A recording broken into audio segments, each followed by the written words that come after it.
When Camila Reyes lost her phone during a chaotic shift at the Grandstone Hotel, she thought the worst that could happen was losing her photos and contacts. She never imagined that the billionaire CEO who found it would read the last text message on her cracked screen. A message so devastating it would make him freeze in absolute shock. What happened next would unravel secrets neither of them were prepared to face. Before we jump back in, tell us where you're tuning in from. And if this story touches you, make sure you're subscribed, because tomorrow, I've saved something extra special for you. The fluorescent lights of the Grandstone Hotel's industrial kitchen flickered as Camila Reyes wiped down the stainless steel counters for the third time that evening. Her lower back ached from the double shift, and her fingers were raw from scrubbing dishes in scalding water. At 26, she had imagined her life would look different by now, perhaps finishing her architecture degree, designing buildings instead of cleaning them. But life had other plans. Camila, Table 7 needs clearing, and the Jefferson suite called for extra towels, barked Monica, the head housekeeper, her voice cutting through the kitchen noise.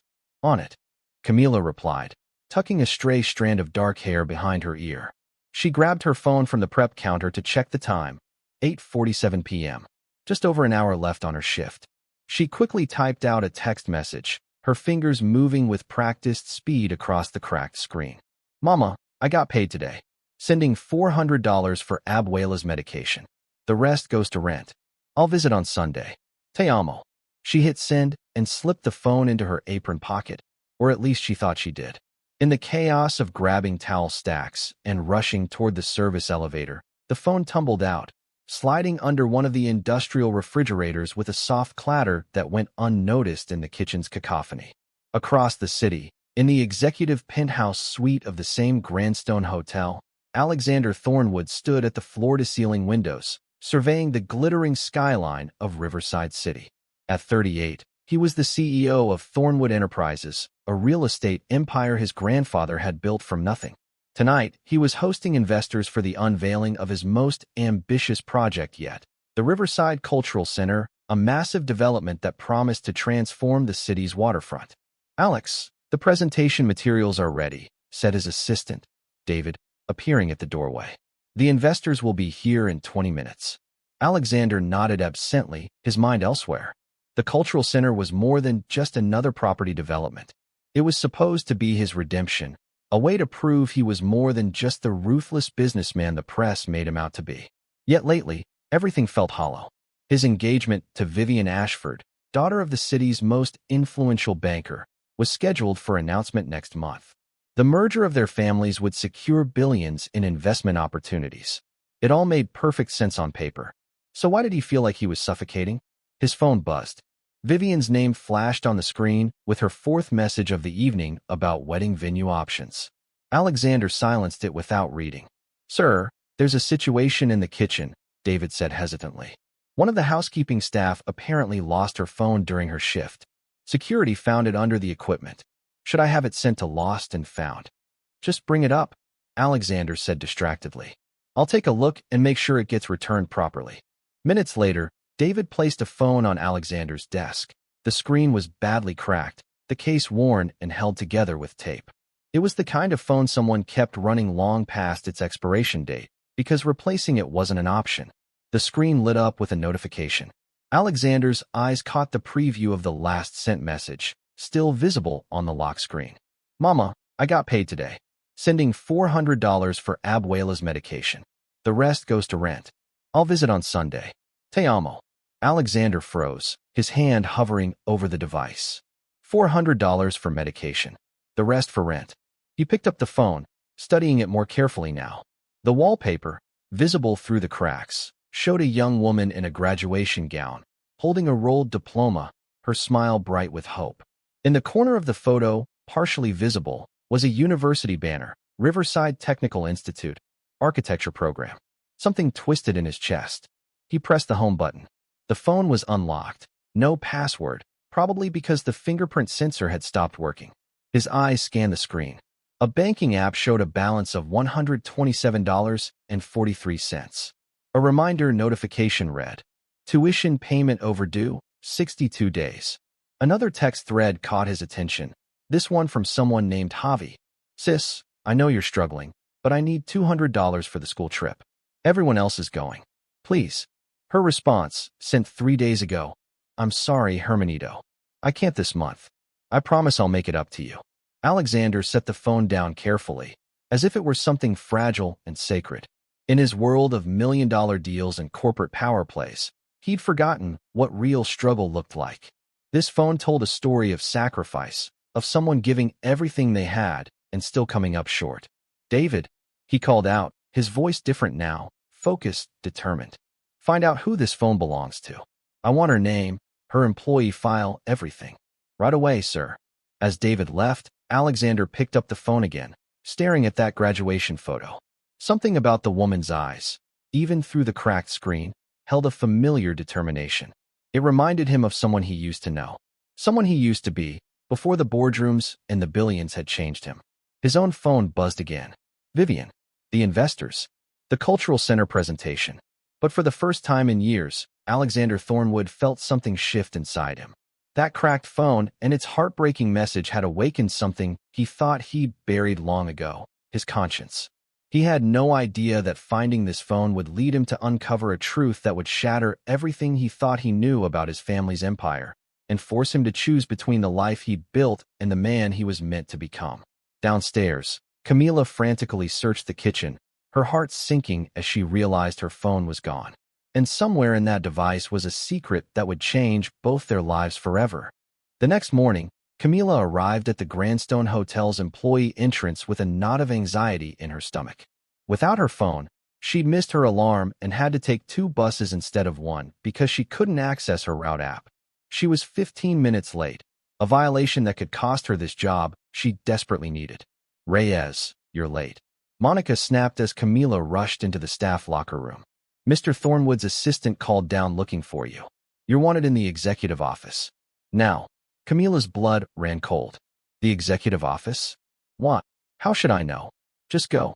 And whatever you did, don't drag the rest of us into it. Her hands trembled as she rode the service elevator to the 42nd floor, a part of the hotel she'd never accessed before. The opulent hallway was a stark contrast to the utilitarian staff areas below. Marble floors, crystal chandeliers, and artwork that probably cost more than her yearly salary. David met her at the reception area, his expression professionally neutral. Ms. Reyes, thank you for coming. Mr. Thornwood would like to speak with you. Am I being fired? She asked quietly. Nothing like that. He found something that belongs to you. He opened the door to reveal an office that took Camila's breath away. The space was enormous, with floor-to-ceiling windows offering a panoramic view of Riverside City. And standing by those windows, looking every bit the billionaire CEO in his tailored charcoal suit, was Alexander Thornwood. He turned as she entered, and Camila was struck by the intensity of his gaze. Sharp, calculating, but also searching for something. Ms. Reyes, he said, his voice smoother than she expected. I believe this belongs to you. He held up her phone. Relief flooded through her. Thank you. I thought I'd lost it forever. She reached for it, but he didn't immediately hand it over. The screen was on when security found it. Alexander said carefully, I saw your last message. About your grandmother's medication. Camila's cheeks flushed with embarrassment. That's private. I know. I apologize for the intrusion. He finally extended the phone to her. But it made me curious about something. Your wallpaper shows you graduated from Riverside Technical Institute's architecture program.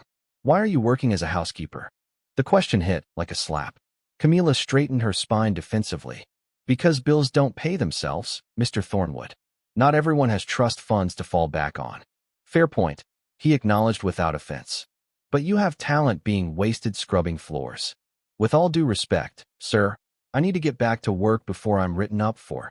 You worked here before, Alexander interrupted, his eyes narrowing with recognition. 3 years ago, you were an intern in our development division. Camila froze. She hadn't expected him to remember. She'd been nobody then, just another student grateful for the opportunity. I was, she admitted cautiously. For 6 months, until the internship program was cut, Alexander finished. Budget reallocation to the Riverside Cultural Center project. He studied her face. You were talented. I remember your portfolio review. You designed an affordable housing complex that incorporated green spaces and community centers. My father was impressed. Your father was a good man, Camila said softly, genuine emotion in her voice. He believed development should serve people, not just profit margins. Something flickered in Alexander's expression, pain, perhaps, or regret. He died 2 years ago. Heart attack. I know. I'm sorry for your loss. An uncomfortable silence stretched between them. Alexander moved to his desk, picking up a folder. After he died, I took over Thornwood Enterprises. Made changes. Streamlined operations. You mean you cut programs that didn't maximize profits? Camila said, her voice sharper than intended. The internship program, the community scholarship fund, the affordable housing initiatives. I read about it. The company needed to be competitive. Your father didn't build this empire by abandoning the community, Camila challenged, forgetting for a moment who she was talking to. He built it with the community. There's a difference. Alexander's jaw tightened. You don't know the pressures I was under. The board, the investors, my mother expecting me to maintain the family legacy while also expanding it. So you chose expansion over ethics. I chose survival. Alexander's composure cracked slightly. Do you know what it's like to inherit an empire at 36 and have everyone waiting for you to fail? Comparing you to your father at every board meeting. Camila softened slightly, seeing the weight he carried. No, I don't know what that's like. But I do know what it's like to have talent and no opportunities. To choose between your dreams and your family's survival. She gestured to the phone in her hand. That text you saw? That's my reality, Mr. Thornwood. Every paycheck is a calculation of who needs what more. Alexander was quiet for a long moment. When he spoke again, his voice was different, less guarded. The graduation photo on your phone. You looked hopeful. I was. Before I learned that degrees don't matter as much as connections and wealth. What if I told you I'm looking for someone with fresh perspective on the cultural center project? Alexander said suddenly. Someone who understands community needs, not just profit margins. Camila stared at him, suspicious. Why would you offer me anything? Because that text message reminded me of something I'd forgotten, he admitted. What it means to struggle. What my father believed in. He paused. And because 3 years ago, your affordable housing design was brilliant. I should have fought harder to keep you. You didn't fight at all, Camila said quietly. No, Alexander agreed. I didn't. Let me fix that mistake now. Camila's heart raced with possibility and doubt. Could she trust this? Could she trust him? I need to think about it, she said finally. Fair enough. But Camila. He used her first name for the first time. Don't let pride keep you from an opportunity. You've already sacrificed enough. As she left his office, phone clutched tightly in her hand. Camila's mind whirled with questions. What was Alexander Thornwood really after? And why did she sense there was far more to this story than a simple job offer? 3 days later, Camila found herself standing outside Alexander Thornwood's office again, this time by choice. She'd barely slept, wrestling with the decision. Taking this opportunity meant stepping back into a world that had rejected her once before.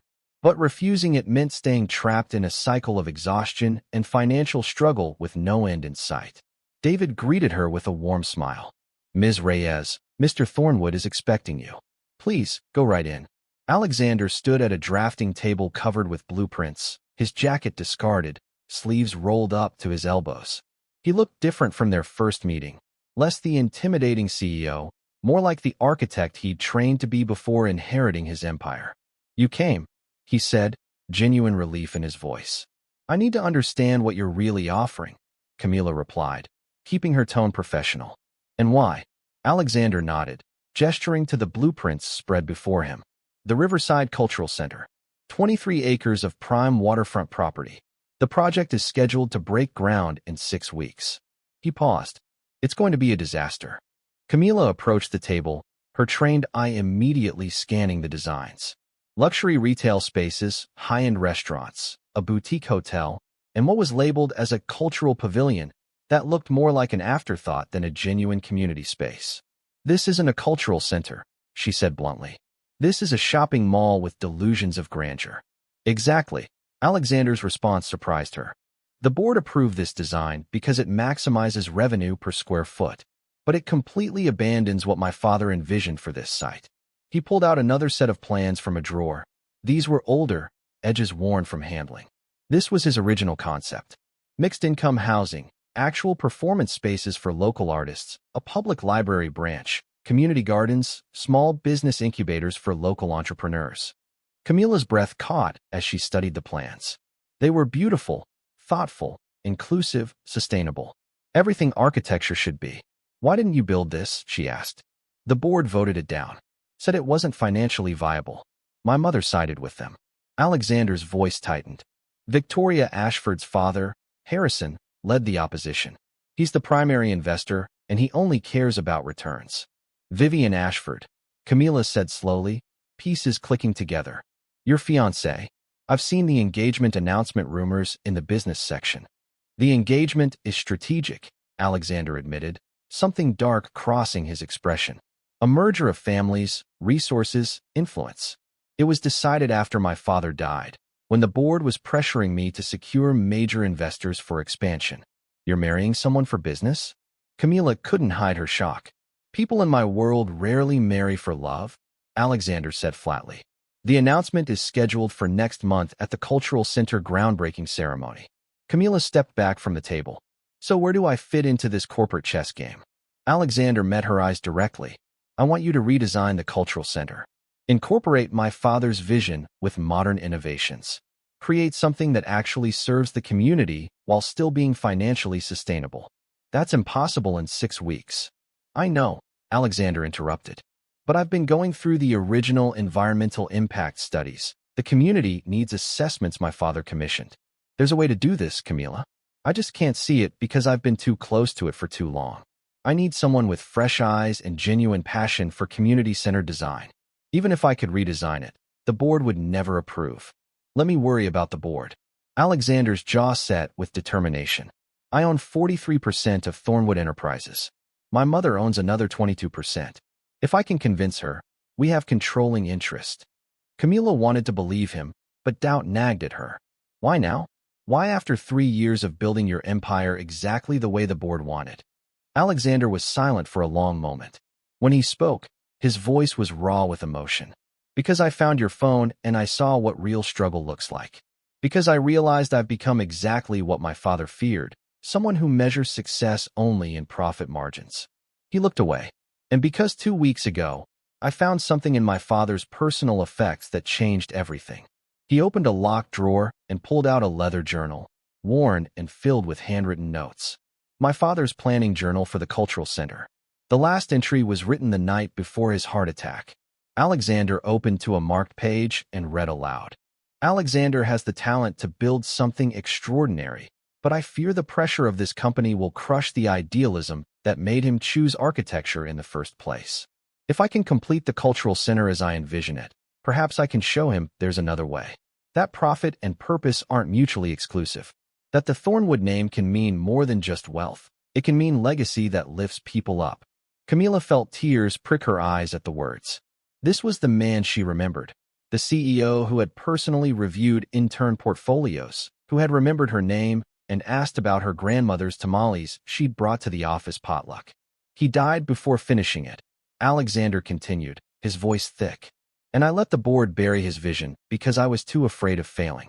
Too afraid of disappointing everyone by being different from him. You're not your father, Camila said gently. You don't have to be. No, but I can honor what he believed in. Alexander closed the journal carefully. I'm offering you full creative control, Camila. A salary of $75,000 for this project, with potential for a permanent position if the redesign is approved. Access to all the original research, the budget reports, everything. Camila's mind reeled. $75,000 would change everything. Pay off her tuition debt, cover her grandmother's medical bills for a year, help her brother. There's something else you should know, Alexander said, his expression growing serious.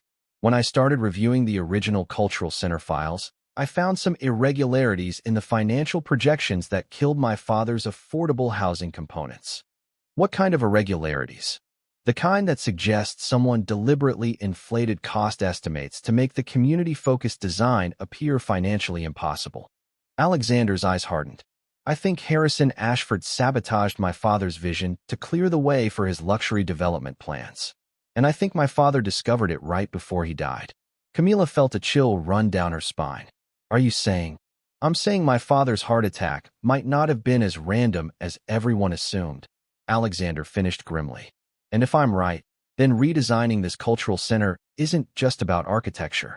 It's about uncovering the truth. He extended his hand to her. So what do you say, Camila Reyes? Are you ready to help me build something that matters? And maybe expose some powerful people who don't want the truth coming out. Camila looked at his outstretched hand, then at the blueprints of two different futures spread across the table, one that served only the wealthy, and one that could change lives like hers. She thought of her grandmother taking pills she could barely afford, her brother missing opportunities because of money, her own dreams deferred year after year. And she thought of Mr. Thornwood Sr., who had seen potential in a scholarship student from the East Side and had given her a chance when no one else would. Camila took Alexander's hand, feeling the weight of the decision settle over her. I'm in, she said.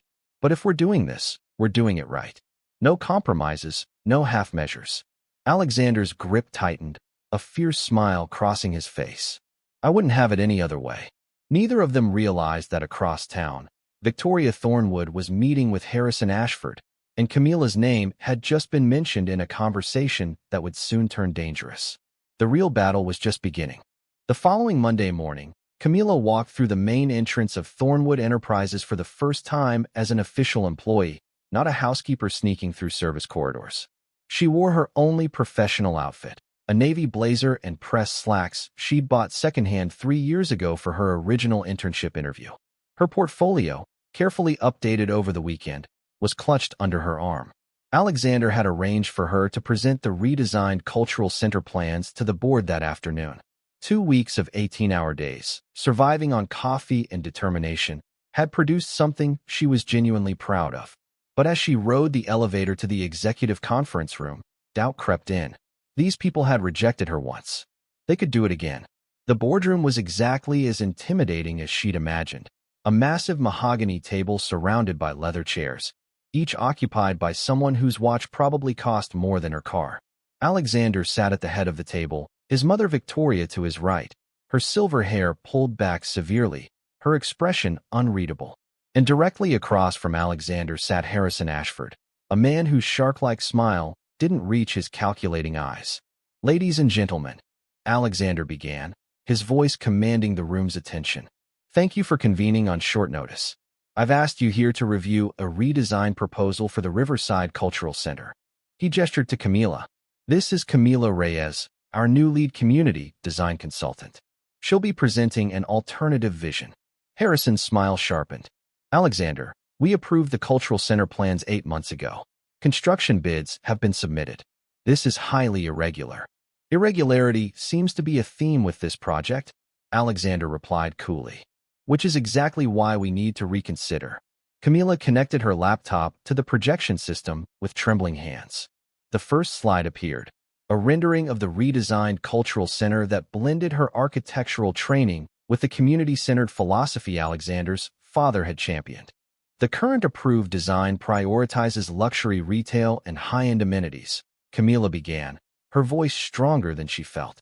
My proposal maintains profitability while serving the broader Riverside community. She advanced to the next slide, showing the financial breakdown. By incorporating mixed-income residential units, we actually increase long-term revenue stability through diversified income streams. She walked them through each component. The performance space that could host both ticketed events and free community programming.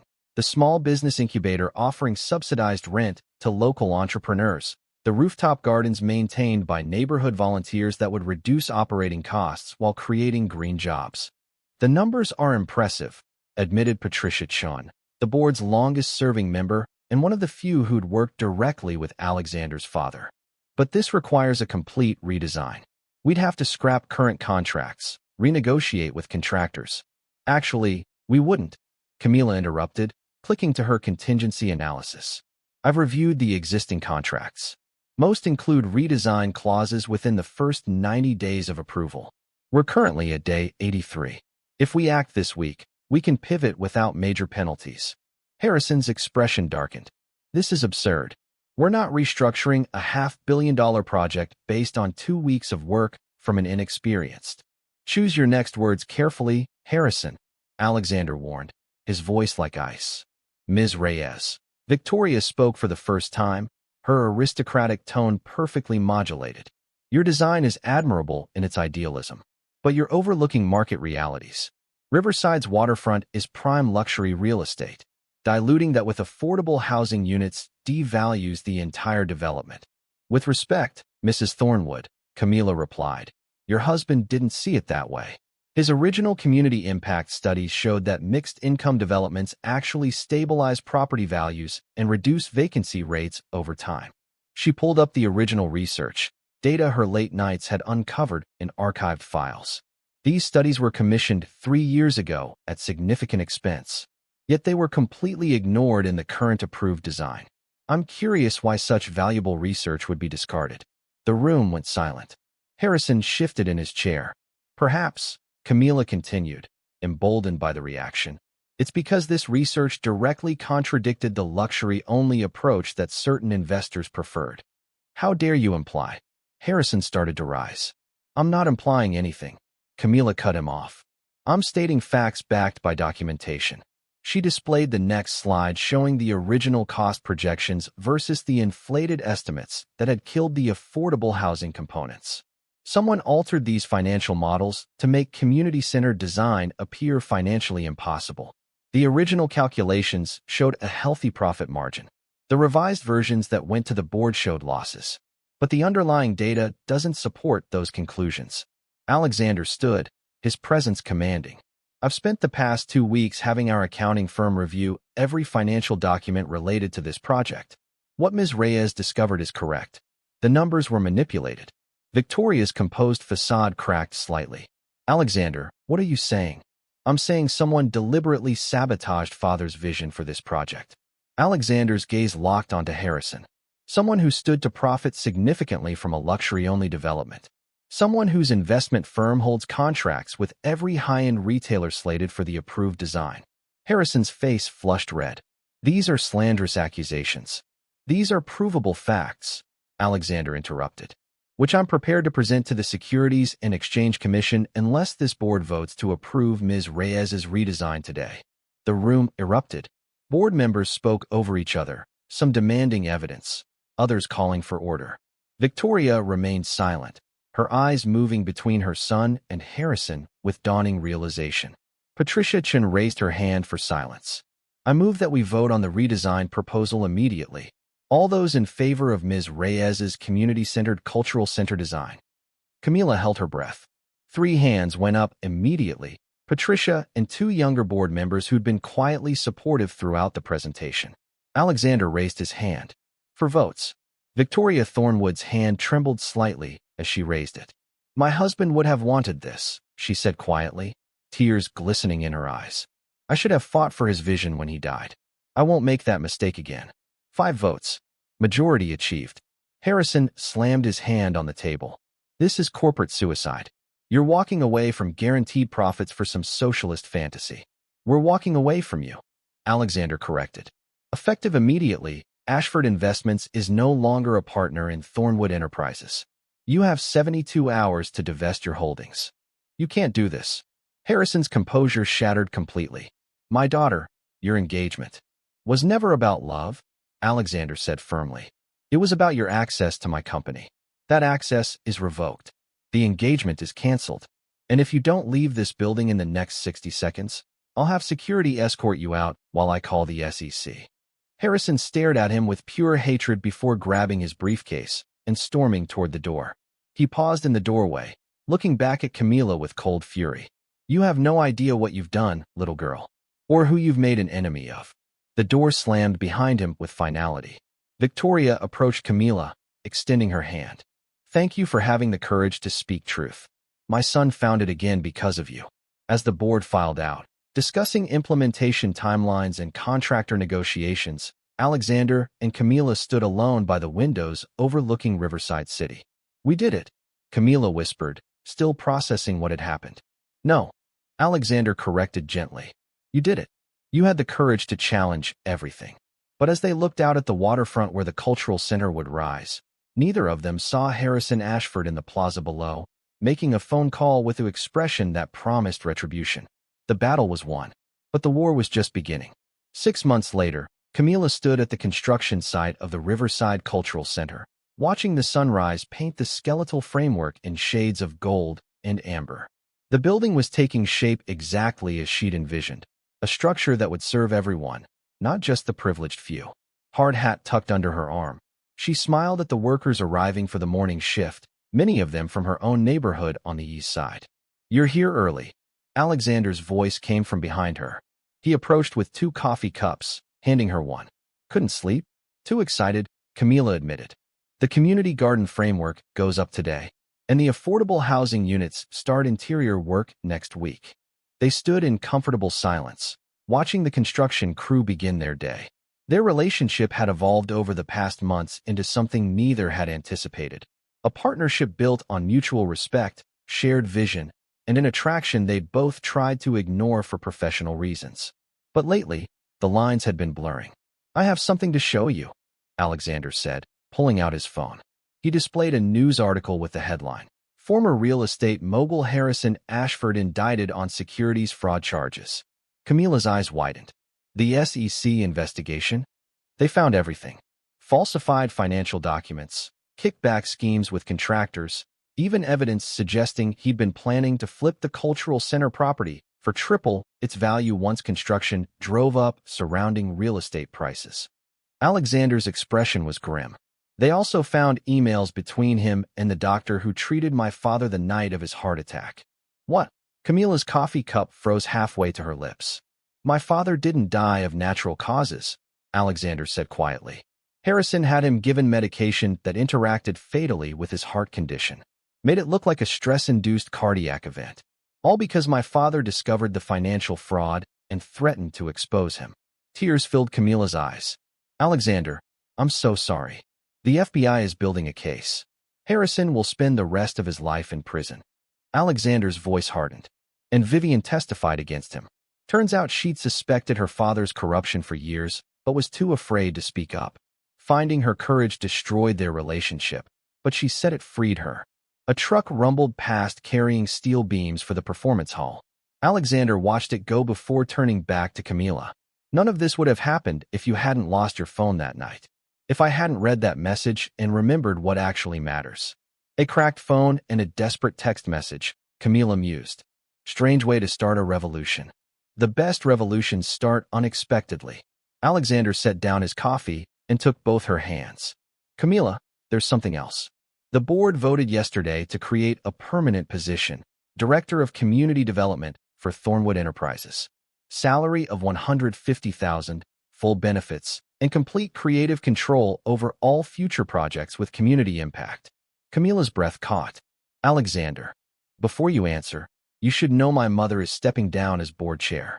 She's asked me to take over, and I've accepted, which means I'll technically be your boss." He paused.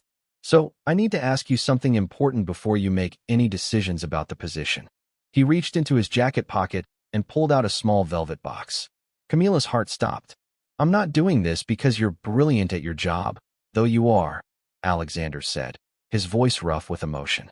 "And I'm not doing this because you saved my company and honored my father's legacy, though you did. I'm doing this because somewhere between that first conversation about your lost phone and watching you fight for what you believe in, I fell completely in love with you." He opened the box to reveal a simple but elegant ring, a single diamond set in recycled platinum, exactly the kind of ethical jewelry Camila would have chosen herself. "Camila Reyes, will you marry me? Not for business, not for strategy, but because I can't imagine building anything worth building without you beside me." Tears streamed down Camila's face. 6 months ago, she'd been scrubbing hotel kitchens, wondering if she'd ever use her architecture degree. Now she stood on a construction site of her own design, being proposed to by a man who'd helped her reclaim not just her career, but her sense of purpose. "Yes," she whispered, then louder, "Yes." Alexander slipped the ring onto her finger and pulled her into a kiss that tasted like coffee and promises and new beginnings.